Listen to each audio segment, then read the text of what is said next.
পৃথিবীতে অনেক বিশ্বকাপজয়ী ফুটবলার আছেন, কিন্তু সবাই ক্রিস্টিয়ানো রোনালদো হতে পারেননি। কারণ ক্রিস্টিয়ানো রোনালদো শুধু একটি নাম নয়, তিনি একটি মানসিকতা। তিনি ডেডিকেশনের প্রতীক, তিনি মেন্টালিটির প্রতীক, তিনি লঞ্জেভিটির প্রতীক, তিনি অবসেশনের প্রতীক। 2 দশকেরও বেশি সময় ধরে বিশ্বের সর্বোচ্চ পর্যায়ে নিজেকে ধরে রাখা কোনো সাধারণ ব্যাপার নয়। 2003 সালে ইউরোপের মঞ্চে যাত্রা শুরু করে 2026 সালেও বিশ্ব ফুটবলের আলোচনার কেন্দ্রে থাকা, এটাই রোনালদোর সবচেয়ে বড় অর্জন। রেকর্ডের পর রেকর্ড, শত শত গোল, অসংখ্য আন্তর্জাতিক কীর্তি, আর প্রতিদিন নিজেকে ছাড়িয়ে যাওয়ার অদম্য চেষ্টা, এসবই তাকে অন্যদের থেকে আলাদা করেছে।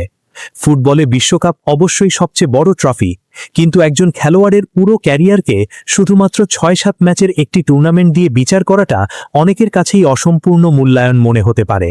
কারণ কিছু কিংবদন্তি ট্রফি দিয়ে পরিচিত হন, আর কিছু কিংবদন্তি পুরো একটি প্রজন্মকে অনুপ্রাণিত করার মাধ্যমে অমর হয়ে যান।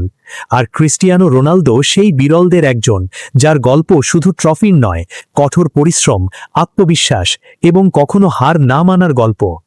আপনার মতে রোনালদোর সবচেয়ে বড় গুণ কোনটি? মেন্টালিটি, হার্ডওয়ার্ক, লিডারশিপ নাকি কনসিস্টেন্সি?